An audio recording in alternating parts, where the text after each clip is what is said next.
世界的に需要と供給のバランスを崩し高騰を続ける原油価格。現在日本の暖房エネルギーの多くはこの原油を原料としている。一方、暖冬傾向と予想されたこの冬だが、日々の寒さはその予想を大きく裏切って厳しい。暖房器具への依存も高まり、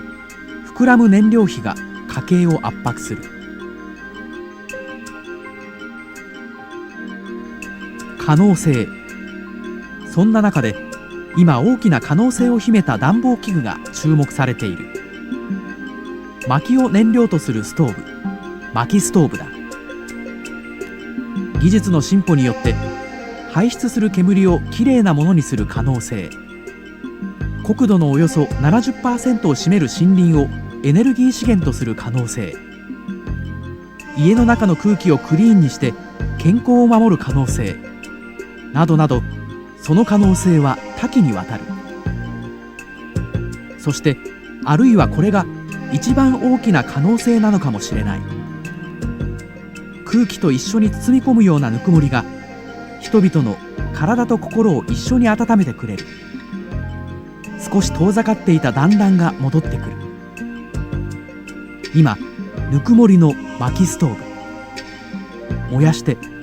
森と環境を守る時代へ。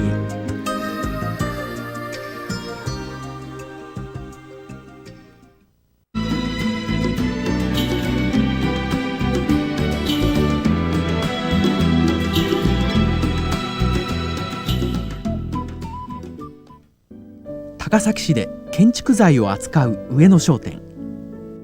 10年ほど前から軽井沢暖炉として薪ストーブを専門的に取り扱うようになった。豊富な知識と技術の高さには自負があり、普及に対する思いも深い。薪ストーブというのは空気を温めているのではなくて輻射熱ですね、あと遠赤外線の効果、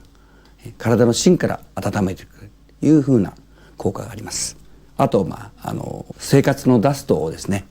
空気と一緒に模してもらうということで家の中がよりクリーンになります。あとはもう炎を見ることによってその癒しのところが非常にやはり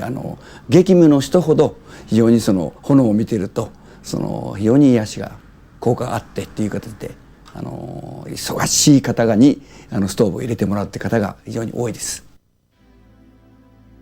薪を燃やすことによって暖房器具としての機能を発揮する薪ストーブだが、その燃焼過程で二酸化炭素やダイオキシンなどの有害物質の排出が心配になる。果たして最新のストーブ技術はどこまで安心という答えを出しているのだろうか。二酸化炭素はゼロではないんですけど、よりクリーンになるように、システムがなっています。クリーンバーニングという非常に150年の歴史のあるシステムです。煙が出るということはまだ燃えるものがある、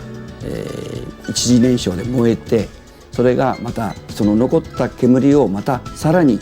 酸素で燃して、また残ったものを3回目にまた燃すという形のもうよりクリーンなCO2 を削減するようなシステムになっています。今のストーブっていうのはだいたい7分ぐらいで煙が出なくなる、かげろうになるんです。ように、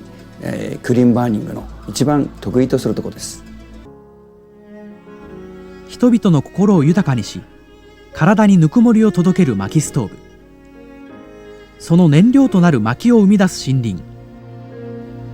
日本は国土のおよそ 67% が森林であり、先進国の中での森林率は高い。ちなみにカナダは 54%、アメリカは 32%、イギリスに至っては 10% に過ぎない。この数字を踏まえて薪ストーブの可能性を高崎経済大学の西野教授に尋ねた。この日本の木材、大量にある充実した森林資源をですね、どう生かすのかっていうのは、森林国日本のですね、大事な課題になっているんじゃなかろうかと私はそういうふうに思います。北欧の国ノルウェー王国は人口およそ470万人。長い海岸線に豊かな自然を残し、北海大陸棚で採掘される石油や天然ガスなど資源に恵まれている。世界屈指の石油・天然ガス輸出国であるこの国で、なぜ今も薪ストーブが使われ続けているのか。文化報道広報担当参事官のカーリ・ヒルトが明確な答えを示してくれた。ノルウェーでは薪に限らず暖房などに使われるエネルギー資源を多様化することが政府の方針としてあります。特にクリーンバーンテクノロジーが開発されたことで、薪を使っても空気を汚染することなく家を効率よく温めることができ、対比用効果も優れています。現在は電力で家庭の暖房が賄われることが多いのですが、ノルウェーのように厳しい冬が何ヶ月も続く条件の下では、停電などのトラブルが人命に関わる問題になりうるので、行政が電気に頼ることのない薪ストーブを奨励しているのだと思います。日本同様に森林資源の豊富なノルウェー。しかしその大半は針葉樹。日本では薪として好ましくないとされる針葉樹だが、問題はないのだろうか。ノルウェーは自然環境から言って広葉樹は無理で、選択肢はなく針葉樹しか使えません。